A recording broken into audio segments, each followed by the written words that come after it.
Immediately I sat on my chair. Everyone began to laugh. Some whispered weirdo. Others added she smells so bad. Some of my classmates murmured among themselves. I quickly went to the restroom to clean up. How could they hate me to the extent of dumping rotten eggs and dog poop on my seat? I asked myself in tears. Then I went back to the class after cleaning up.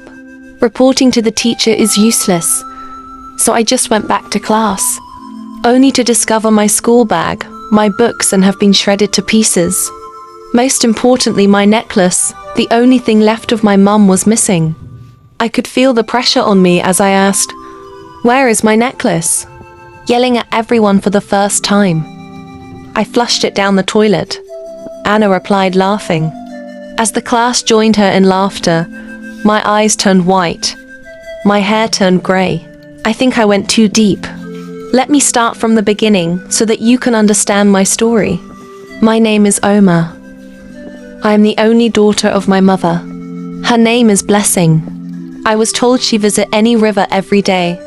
My mom was unable to bear a child and was treated badly by her mother-in-law.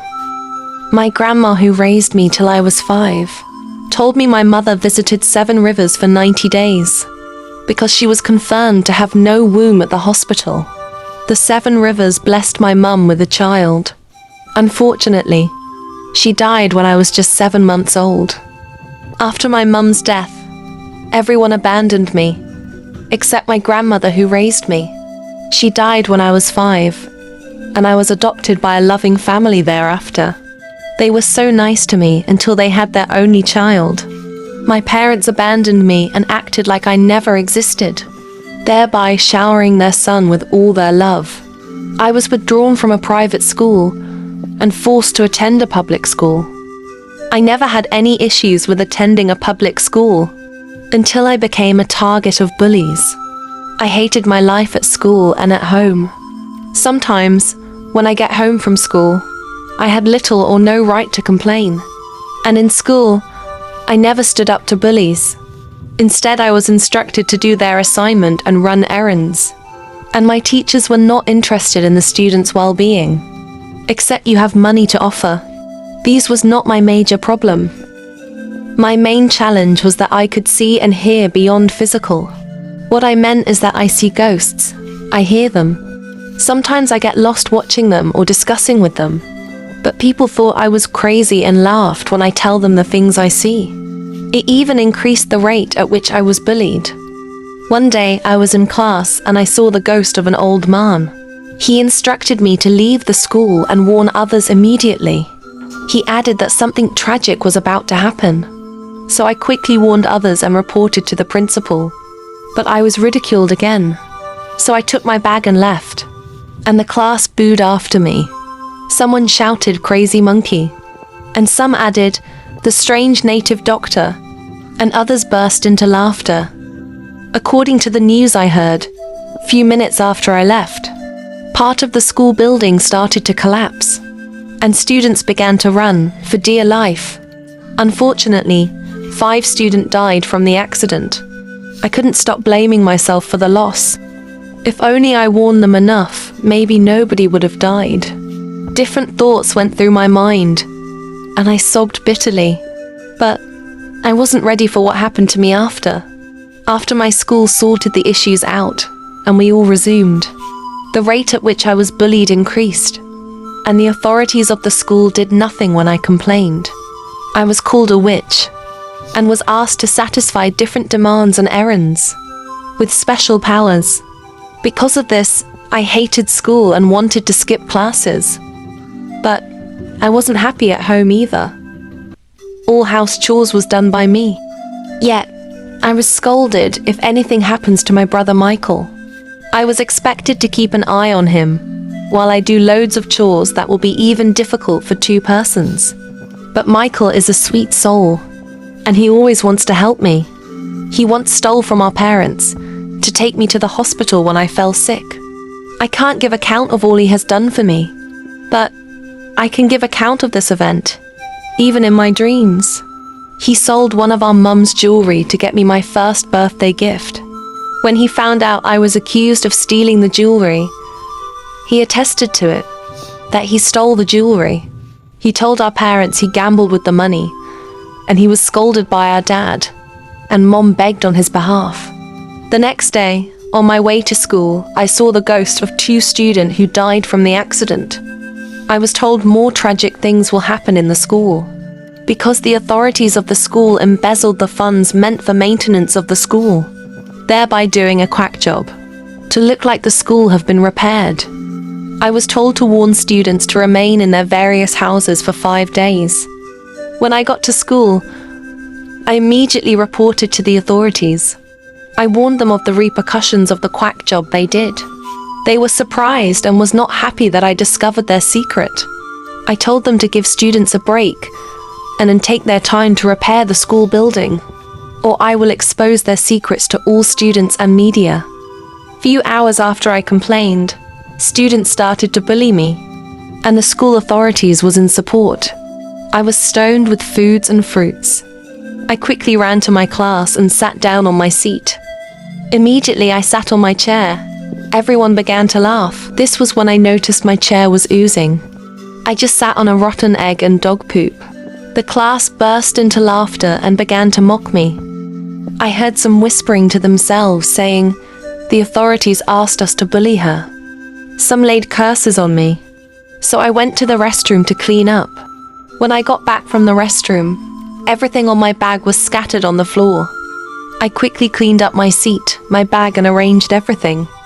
By the time I realized the only thing I got from my mum, my necklace was missing. I could feel the pressure on me as I asked, "Where is my necklace?" Anna, my classmate, replied mockingly, "I flushed it down the toilet, ugly monkey." And everyone burst into laughter. I noticed the pressure on me. It felt like electric shock. As I yelled again, asking where my necklace was, my voice sounded like thunder. My eyes turned white, and my hair turned grey. Students began to shiver in fear, and I felt myself floating on air, and wind began to destroy things in my class. I heard Anna's voice saying, "Please, your necklace is in my bag," in a shivering tone. But I was already fed up.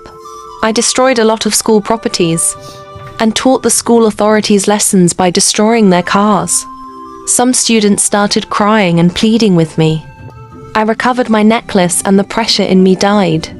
Students from different classes fixed their gaze on me in disbelief. So I took my bag and went home. On getting home, I discovered rumors that I am an evil child has circulated in my town, and my parents forbade me from entering their home. They threw my things outside and asked me to leave. I had nowhere to go. I begged for help, but because of the rumors everywhere, I was neglected. I began to live in the street, and sometimes Michael brings food to me. Sometimes money, clothes, and snacks. But one day he was caught by our parents. My parents accused me of bewitching Michael. I was asked to leave that city, or I will be arrested. Without saying goodbye to my brother, I had to leave. I quickly booked a bus to another state with the money Michael gave me. When I got to the Lagos state, at first I was homeless and lonely, but with time other homeless people accepted me, and we lived together in trenches. We were living happily together, as one big family, and share our foods too. One early morning, I saw the spirit of a woman standing behind a rich man who tipped me. "Please like, share and subscribe to my YouTube channel. Thank you." She was begging her husband not to sign the contract with his best friend. She added that she was killed as a result of the secret she discovered, and her husband is in danger. I quickly ran after him. "Sir, please wait. I have something to tell you. You are on your way to sign a contract with your best friend, which involves investing a lot of money in his business." He exclaimed, "Oh my God." I added, "Do not invest in his business. When you get to his office, just hide a CCTV camera there. Do that secretly and postpone the day you will sign the contract. If you do this, you will discover how your wife died and his plan for you." Then I walked away quietly while he was still in shock, staring at me. On the same day, I walked into a man who was accusing the mother of killing his father. He added that, according to the investigation made, his mother is guilty of murder. He told his mother he never wants to see her again. I walked up to them and said she is innocent. She was framed by your dad's side chick. Your dad did a secret marriage with her. She wants to claim all your father's property to herself. Be careful. She wants your mum to spend the rest of her life in prison, while she enjoys his wealth. Tell the police to investigate well. Also hire a secret organization to investigate. After saying it, I walked out, shouting as I left, "Do not hurt your mum. She is the reason for your success and happiness." This was how I continued to help people within my domain, and also settle disputes. 2 months later, I became popular, and even the wealthy came looking for me. Some of the wealthy people I helped demanded for my wish list. The first thing I asked for was shelter and food for my homeless family. Not long after, I was hired by government secret agents, and I was the best detective. One day, I went home to visit my foster parents. Michael was so happy to see me, and my parents begged for forgiveness. I will leave you to make the decision of forgiveness. I later discovered some students and teachers died from my school after I left, and those corrupt authorities were arrested. Now I have become the good example to every child in my hometown. My biological father and his mother also came begging for forgiveness and acceptance. I will also leave the forgiveness decision to be made by you. That night, I finally saw the ghost of my mother smiling at me. Please subscribe to my YouTube channel for more. Thank you.